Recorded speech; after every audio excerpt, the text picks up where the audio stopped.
Back to news. Congress అగ్రనేత రాహుల్ గాంధీ చేపట్టిన భారత్ జోడో న్యాయ యాత్ర మరి కాసేపట్లో ప్రారంభం కానుంది. యాత్రను ఏఐసీసీ అధ్యక్షుడు మల్లికార్జున ఖర్గే ప్రారంభిస్తారు. మధ్యాహ్నం 12:30 మణిపూర్లో తౌబల్ నుండి ప్రారంభం కానుంది. రాహుల్ యాత్ర ప్రారంభానికి సీఎం రేవంత్ రెడ్డి కూడా హాజరవుతున్నారు. అలాగే డిప్యూటీ సీఎం భట్టి విక్రమార్క కూడా ఈ ప్రారంభానికి హాజరవుతారు. ఏపీపీసీసీ చీఫ్ గిడుగు రుద్రరాజు, రఘువీరారెడ్డి, పల్లంరాజు హాజరవుతారు. ఇక రాహుల్ యాత్ర 15 రాష్ట్రాల మీదుగా 67 రోజుల పాటు సాగి మార్చి 20న ముంబైలో ముగుస్తుంది. మొత్తం 100 పార్లమెంట్ నియోజకవర్గాల్లో ఆయన యాత్ర సాగుతుంది. దేశంలో పెరుగుతున్న ధరలు, నిరుద్యోగం, సామాజిక న్యాయం ప్రధాన అంశాలుగా రాహుల్ యాత్ర సాగనుంది. గతంలో భారత్ జోడో పేరుతో కన్యాకుమారి నుండి కశ్మీర్ వరకు రాహుల్ యాత్ర నిర్వహించారు. ఇప్పుడు భారత్ జోడో న్యాయ యాత్ర పేరుతో మణిపూర్ నుండి మహారాష్ట్ర వరకు యాత్ర చేపట్టారు. ఈ యాత్రలో యువత, మహిళలు, అట్టడుగు వర్గాలతో రాహుల్ మమేకం కానున్నారు.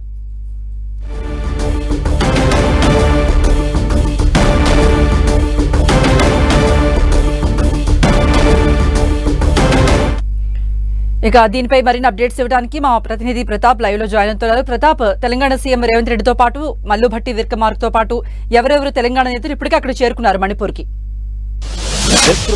రాహుల్ గాంధీ, కాంగ్రెస్ అగ్రనేత రాహుల్ గాంధీ మరి కాసేపట్లో భారత్ జోడో న్యాయ యాత్ర స్టార్ట్ చేయబోతున్నారు. ఇప్పటికే మనం చూడవచ్చు, గతంలో భారత్ జోడో యాత్ర పేరిట కన్యాకుమారి నుంచి కాశ్మీర్ వరకు దాదాపు 4000 కిలోమీటర్ల మేర పాదయాత్ర చేసిన పరిస్థితి ఉంది. అయితే ఇప్పుడు మళ్ళీ భారత్ జోడో న్యాయ యాత్ర అటు తూర్పు నుంచి పడమరకు కూడా పాదయాత్ర చేయాలనుకున్నారు. దక్షిణం నుంచి ఉత్తరం వరకు అయితే గతంలో భారత్ జోడో యాత్ర చేశారో, ఇప్పుడు భారత్ జోడో న్యాయ యాత్ర పేరుతో మణిపూర్ నుంచి మహారాష్ట్ర వరకు కూడా ఈ పాదయాత్ర కొనసాగనుంది. మరియు మణిపూర్లోని దౌబాల్ నుంచి కూడా మరి కాసేపట్లో 12:30 గంటల ప్రాంతాల్లో దీన్ని లాంచ్ స్టార్ట్ చేయబోతున్నారు. అయితే ఈ యాత్ర చూసినట్టయితే గతంలో పూర్తిగా పాదయాత్ర చేసినప్పటికీ ఈసారి మాత్రం పాదయాత్రతో పాటు వెహికల్ పైన కూడా యాత్ర చేయబోతున్నారు. ముఖ్యంగా మణిపూర్ నుంచి కూడా మహారాష్ట్ర వరకు జరిగే ఈ పాదయాత్ర దాదాపు 6000 కిలోమీటర్ల మేరకు ఉంటుందంటూ కూడా నేతలు చెప్పిన పరిస్థితి ఉంది, కాంగ్రెస్ నేతలంతా. అయితే ఈ యాత్ర ముఖ్య ఉద్దేశం వచ్చేసి ఎక్కువగా అంటే దాదాపు 10 ఏళ్ల కాలంలో ఎన్డీఏ ప్రభుత్వ కాలంలో నిరుద్యోగం కానీ, అదేవిధంగా ప్రజలకు స్వేచ్ఛ లేకపోయింది, సమానత్వం అనే అంశాలకు ఈ ఆధారంగా చేసుకుని కాంగ్రెస్ పార్టీ పోరాటం చేస్తుందంటూ కూడా చెప్తున్నారు. ముఖ్యంగా కీలకమైన అంశాలు ఏవైతే ప్రజలకు సంబంధించిన అంశాలు ఏవైతే ఉన్నాయో వాటిని మరుగున పడేసి కేవలం కొన్ని భావోద్వేగమైన అంశాలను తెరపైకి తీసుకొచ్చి ప్రజలను ఆ విధంగా దృష్టి మళ్లించే ప్రయత్నం చేస్తున్నారు. కాబట్టి ప్రజలను జాగృతం చేసేందుకు ఈ యాత్ర అంటూ కూడా రాహుల్ గాంధీ చెప్పడం జరిగింది. అయితే రాహుల్ గాంధీ చేపట్టబోయే ఈ యాత్రకు సంబంధించి ముఖ్యంగా రాష్ట్ర వ్యాప్తంగా, దేశవ్యాప్తంగా ఉన్న ముఖ్యమైన నేతలతో పాటు తెలంగాణకు సంబంధించిన ముఖ్యమైన నేతలు కూడా ఇందులో పార్టిసిపేట్ చేస్తున్నారు. ముఖ్యంగా సీఎం రేవంత్ రెడ్డి ఇప్పటికే 2 రోజులుగా ఢిల్లీలోనే ఉంటున్నారు. ఈరోజు కూడా మణిపూర్లో ప్రారంభమయ్యే యాత్రకు సంబంధించి స్పెషల్ ఫ్లైట్లో ఇప్పటికే బయలుదేరడం జరిగింది. ఢిల్లీ నుంచి కూడా వీరందరూ కూడా ప్రతి కాసేపటి క్రితం స్పెషల్ ఫ్లైట్లో మణిపూర్కు బయలుదేరడం జరిగింది. మణిపూర్లో 12:30 గంటల ప్రాంతంలో అక్కడ నుంచి కూడా ఈ యాత్ర ప్రారంభం అవుతుంది. ఈ యాత్రకు సంబంధించి కూడా ఏఐసీసీ అధ్యక్షుడు మల్లికార్జున ఖర్గే జెండా ఊపి లాంచ్ చేయబోతున్నారు. దీనికి సంబంధించి కూడా అంటే సీఎం రేవంత్ రెడ్డితో పాటు భట్టి విక్రమార్క కానీ, అదేవిధంగా ఏపీకి సంబంధించిన కొంతమంది కీలక నేతలు, పీసీసీ చీఫ్ గిడుగు రుద్రరాజు, వీళ్ళంతా కూడా ముఖ్యమైన నేతలు కూడా అక్కడ పార్టిసిపేట్ చేయడం. రాహుల్ ఈ యాత్రలో రోజుకి ఎన్ని కిలోమీటర్లు నడవబోతున్నారు? దీనికి సంబంధించిన స్కెడ్యూల్ కూడా రూపొందించారా?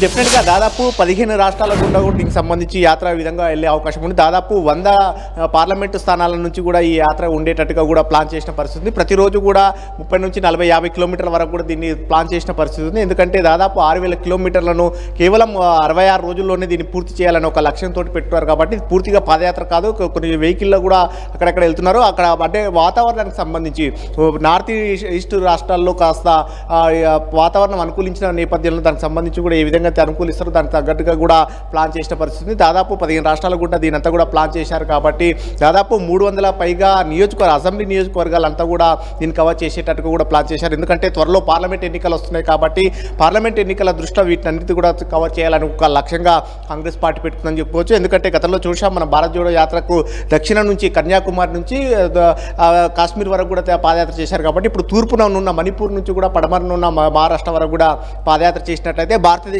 నలువైపుల నుంచి కూడా పాదయాత్ర చేసినట్టుగా కూడా పూర్తి చేసినట్టుగా ఉండే అవకాశం ఉంటుందని కూడా కాంగ్రెస్ పార్టీ ఆలోచన చేస్తుంది. అయితే దీనివల్ల పార్టీకి కూడా చాలా ఊపు వచ్చే అవకాశం ఉంటుంది, పార్టీకి మంచి అవకాశం వచ్చే అవకాశం ఉంటుందని కూడా పార్టీ నేతలు కూడా ఆలోచన చేస్తున్నారు. ఎందుకంటే భారత్ జోడో యాత్ర వల్ల కూడా రాహుల్ గాంధీకి ఒక స్ట్రేచర్ పెరగడం కానీ పార్టీకి కూడా మంచి జవసత్వాలు వచ్చాయని కూడా భావిస్తుంది. ఎందుకంటే అందులో భాగంగానే కర్ణాటకలో కానీ తెలంగాణలో భారత్ జోడో యాత్ర వల్లనే పార్టీ అధికారంలోకి వచ్చిందని ఒక విశ్వసిస్తున్న నేపథ్యంలో మరోవైపు తూర్పు నుంచి కూడా అక్కడ మణిపూర్ నుంచి కూడా మణిపూర్లో చూసాం మన ఇటీవల కాలంలో కొన్ని ఇన్సిడెంట్ జరిగాయి. అక్కడ ఘర్షణల నేపథ్యంలో కొంతమంది చనిపోయిన పరిస్థితి ఉంది. కాబట్టి దీనికి సంబంధించి కేంద్ర ప్రభుత్వం పైన తీవ్ర ఒత్తిడి తీసుకొచ్చినప్పుడు కూడా కాంగ్రెస్ పార్టీకి సంబంధించిన ఎంపీలను పార్టీని లోక్సభ నుంచి సస్పెండ్ చేశారు. కానీ దీనికి సంబంధించి కేంద్రం ఎలాంటి ప్రకటన చేయట్లేదు. అక్కడ మోడీ పర్యటన ప్రధానమంత్రి హోదాలో మోడీ పర్యటన చేయాలంటూ కూడా చేసిన విజ్ఞప్తికి వారు తిరస్కరించిన నేపథ్యంలో రాహుల్ గాంధీ అక్కడ నుంచి యాత్ర చేసినట్లయితే కనుక వారికి ఒక భరోసా కల్పించడంతో పాటు వారికి ఒక సమానత్వము, వారికి ఒక భరోసా కల్పించాలని ఒక ఆలోచన చేస్తుంది. అందులో భాగంగానే